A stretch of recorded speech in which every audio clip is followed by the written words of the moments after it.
സന്ദീപ് വാര്യരുടെ പേജിൽ നിന്ന് എടുത്ത ഫോട്ടോ ചില വാട്സപ്പ് ഗ്രൂപ്പുകളിലൊക്കെ, കോൺഗ്രസ്സുകാരുടെ വാട്സപ്പ് ഗ്രൂപ്പുകളിലൊക്കെ ഇത് പ്രചരിപ്പിക്കണം എന്ന പേരിൽ വന്നു.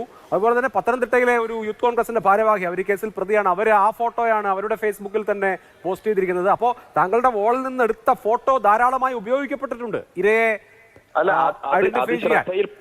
അഭിലാഷ്, അത് ശ്രദ്ധയിൽപ്പെട്ട ഉടനെ ഞാൻ ഡിലീറ്റ് ചെയ്തതാണ്. നമ്മുടെ ഫേസ്ബുക്കിന്റെ പ്രൊഫൈലിൽ നിന്ന് ആരെങ്കിലും പഴയ ഫോട്ടോ എടുത്ത് ഉപയോഗിച്ച് കഴിഞ്ഞാൽ അതിന്റെ ശ്രദ്ധയിൽപ്പെട്ട ഉടനെ തന്നെ ഞാൻ ഡിലീറ്റ് ചെയ്തു. അത് നിയമപരമായിട്ട് ഡിലീറ്റ് ചെയ്യേണ്ട കാര്യം പോലും, പക്ഷേ ഞാൻ ഡിലീറ്റ് ചെയ്തു. അതിജീവിതയുടെ ഐഡന്റിറ്റി പുറത്ത് കാണിച്ചിട്ട് ഡിലീറ്റ് ചെയ്തെന്ന് പറയുന്ന സന്ദീപേ, ഇതാര് സംസാരിക്കുന്നത്? കുടില തന്ത്രമൊക്കെ കേരളത്തിലെ പൊതുസമൂഹത്തിന് അറിയാം. നീ ഒരേ സമയം നീ ഇരയ്ക്കൊപ്പം നിൽക്കുമെന്ന് പറഞ്ഞുകൊണ്ട് വേട്ടക്കാരന് വേണ്ടി വാദിക്കുന്നവനാണ് നീ. ഭാഷാപ്രയോഗങ്ങൾ അങ്ങനെ വേണ്ട. സംസാരിക്കുന്നത് അത് പ്രിന്റു മഹാദേവ്, ബിജെപി പ്രതിനിധി.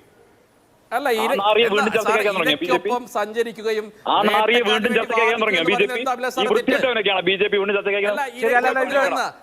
സന്ദീപ് സൂക്ഷി സംസാരിച്ചോ? തർക്കത്തിലേക്ക് പോകണ്ട. അങ്ങനെയുള്ള ഈ പ്രയോഗങ്ങളൊക്കെ ഞാൻ ഒരു പെൺകുട്ടിയുടെ അഭിമാനത്തെ ചോദ്യം ചെയ്തവരാണ് നീ. അങ്ങനെയുള്ള പരാമർശങ്ങളും പ്രയോഗങ്ങളും ഒന്നും ചർച്ചയിൽ അനുവദിക്കില്ല. ഇല്ല. നമുക്ക് ചർച്ച അവസാനിപ്പിക്കാം. വളരെ നന്ദി നാലുപേർക്കും. യാതൊരു തരത്തിലുള്ള